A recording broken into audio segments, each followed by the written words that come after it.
When working with tables, you can use the Clear tool to quickly restore a specified cell to its default format or clear the entire contents. Take this table as an example. Click Edit and select Tool. Then navigate to the Home tab and select the Clear feature. Here we have 4 options to choose from according to our desired objects to be cleared.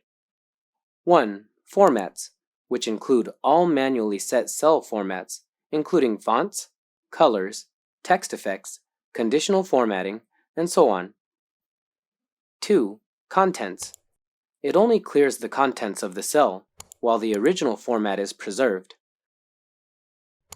The newly entered contents will be displayed in the original format.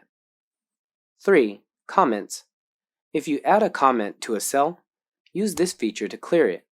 In this case, only the comment is deleted, while the contents and format of the cell are intact. Usually, we can also delete comments directly under the Comment option. 4. Hyperlink. In this case, the cell has a hyperlink, which will jump to the link target once clicked.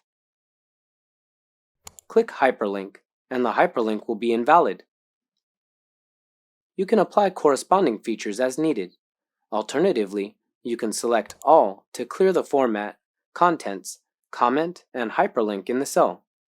For more features of WPS Office spreadsheets, visit us in WPS Office for PC.